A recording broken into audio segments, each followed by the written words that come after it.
Hello YouTube! Now, I've been playing tanks for a little while now, and I've been watching various video reviews by people, like Pandy Cole, Bohemian Eagle, and I've noticed a few gaps in what they're reviewing. I mean, it would be ridiculous to see them review everything, so I thought I'd review a few of my favourite tanks, and hopefully pad out some of the missing reviews, as it were. So I'm going to start today with the At-15a, a British Tier VII premium tank destroyer, and I'll start off with the easy bit that yeah, it's really good. It gets very nice matchmaking, which is very important for this TD, as the big benefit you're getting here is the armor. If you start getting into like Tier 8 games, or God forbid Tier 9, which has happened, you're not going to do anything. I mean, the whole point, the whole mentality of driving this tank should be very similar to when or if you drive the Tiger 8.8. You've got to find a decent choke point, park up with your superior armor, and fire away with quite a high firing, decent penetration gun that does not that much damage, but fires quite rapidly. Yeah, it's good. It's slow, but again, it's so well armored for Tier 7. So well armored. I mean, let's have a look. Right, it says hull armor 228 on the front. That's not all the front, by the way. That's mostly the bit on top there. Around the sides, it's got 152, which is still really good. And at the back, 101, which, you know, I mean, that's more than any French tank. And quite a few other Tier 7s. So, it's not bad. It's definitely not bad. The only problem is it's on the front. On the front, this bit here, this is a weak spot. And the armor sloping towards it there is also incredibly thin, but as you can see, it's so well angled that not much is gonna get through there.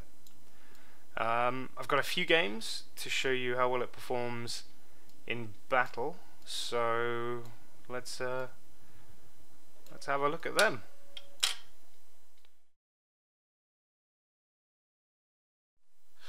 Okay, here we are. This is a battle on Cliff, standard battle. I like Cliff. I think it's a good map. It's just easy to mess up on it. You know, all you need to do is not split your forces evenly or not react to a large push, and that's how you're stuffed. But then again, I guess that goes for any map, really. Yeah, in this one, I end up facing two of the tanks that do scare me at Tier 7 in this, but apart from them, there's not much that I genuinely fear in this. So let's have a little look. So here's an example of the speed. As you can tell, it's well, it's not in a rush, but I wouldn't be. Not if I had 202 hull armor. I think I'd take my time. Yeah, a nice push from the Panther. That's a nice bit of teamwork. I'm not sure how much it was actually contributing there, but you know, it's a nice thought. Promotes teamwork, it's bonding. That's all we'll say.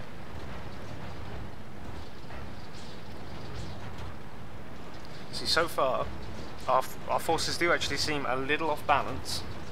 I would have said there were a few too many at the bottom, but it does seem to work out for us in the end, so, you know, what do I know.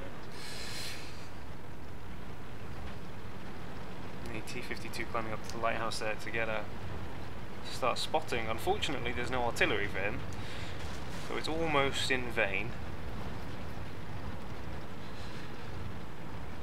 So I've decided to head up to the top, well, sorry, the east section of the map, because I feel that that's probably the best choke point for me to be at, as I can park up, and at this tier, not a lot is going to get through me.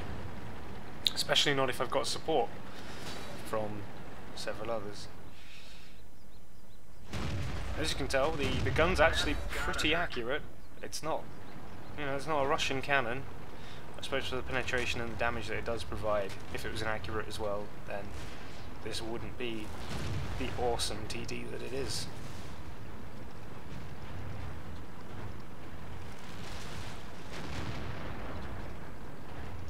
This is probably one of my most enjoyable recent games. Like I'm finding pub matches to be quite stressful at times, but this one's a gem.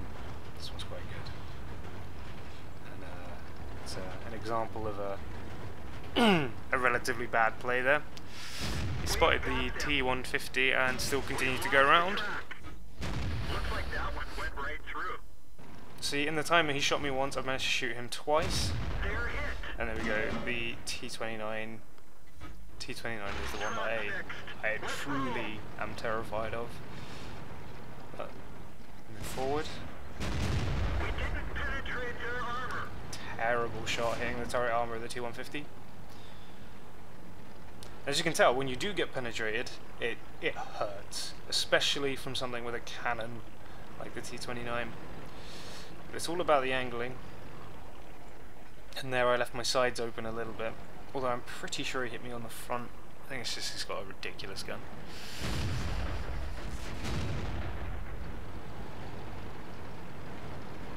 So this is nice, being able to move as a team. There's actually some nice team play that comes of this. The Black Prince. Again, another tank that I really like. I shouldn't, like on paper it's awful, but just somehow I did okay in it.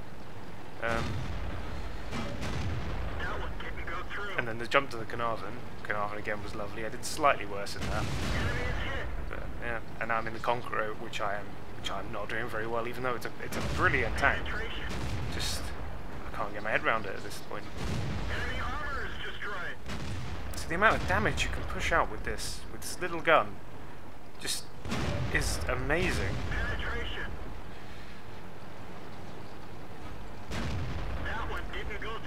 Slightly panicked shot there, thinking he was going to aim for me, but no, he'd rather shoot the Yang Panther, where he thinks, well, I imagine he probably thinks he's more likely to penetrate. And there we go. That there is that flank one.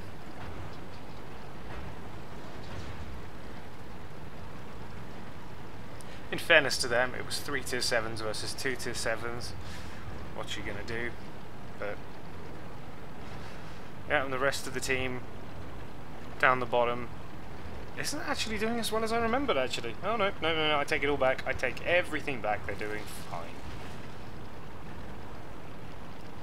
So this one's basically a done deal. So I'll stop this one here. We go on to win by elimination. I'm not sure I contribute any further than this, and we'll hop into the next game. So that was that's an example of playing quite offensively, which you can do in this. It does work. Just never show anyone your sides. There's no angling there. Yeah, it's 150 millimeters thick, but as a completely flat surface, that's gonna, like, people are just gonna shred it if they've got a decent gun. Alright, let's move on to the next one.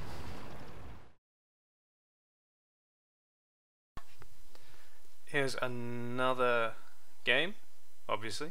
Once again, I'm top tier. In fact, literally, I am top tier. Now this is where you're really gonna shine, because not many people on the other team are gonna be able to do anything to you, especially from the front.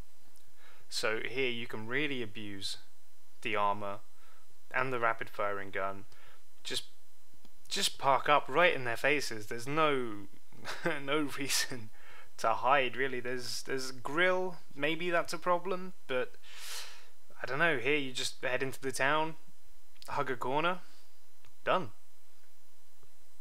I genuinely can't remember what happens in this one. I'm assuming it's good. The review is listed as kind of good game, so maybe it's okay. I'm not sure.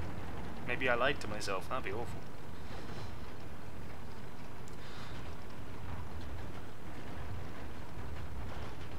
I think encounter battles might be my favourite I like the way they don't encourage camping so much. Some of them manage, some maps with encounter battles get the weirdest fights, like Himmelsdorf. When you hear people shout, "Oh, let's go up to the hill," that's a brilliant idea. I can see the benefit of leaving 3 or 4 tanks to defend. That makes perfect sense to me. But any more than that, and pushing over the top, you know, really aggressively into enemy fire, just doesn't seem very smart. Especially not when the objective is the other side of the map. If the other flank, if the main force falls, and then the guys on top win, I mean, that's great, but you've probably lost the objective, and by then the other team, presumably, will be able to defend when you make the push round, if they haven't captured by then. So leaving a small force behind makes sense to me. At least on this one, it's less dumb, although the team does do some quite hard pushing on the non-objective side. So here I decide not to be intimidated. BDR, G1B, getting a nice ding there. The one problem I have found with it, and this is actually going to demonstrate it quite nicely, is that because you've got such a wide front face, even when you think you're safe, when you're entirely hidden around the corner, your tracks often aren't, and you can't fire back. So I think, there we go. I get hit in the track by the 5916, and want to go around to get him, but he runs off, and I'm not showing the BDR my back armor. Oh. The artillery doing some work. 5916 now behind our lines, but strangely, oh, this is weird, instead of going for the artillery, which normally isn't far away from where he got to, he's trying to come up behind everyone. So I don't know, I think that was a tactical faux pas, and they could have capitalised on that a bit more, maybe. And again, just this thing taking hits. So many hits. And again, although aiming for the track, not sure how useful that really is. And the Jumbo Sherman moving up, take a few shots. Obviously aiming at the Churchill 7 there and not doing any damage. Churchill not entirely happy about the situation, firing back. I pick the Panzer IV. There he goes down. Not thanks to me. That's gotta hurt. We're immobilized. Immobilized again. It's not great. I mean, I probably should have used the repair kit at some point, but it just didn't seem worth it. Track fixed. Let's roll. That's gotta hurt. And the gun is accurate enough to be able to fire as rapidly as it does, and that's quite good. Like, I enjoy that. And like then, like when I just span around and it zooms, like it homes in on the target so quickly, you can afford to make snapshots. And even if you miss, doesn't matter, you've got another one coming in a second or two. So you know, it's good. I've hit some very lucky shots in this, namely on scouts. I killed an ELC AMX once at a ridiculous range.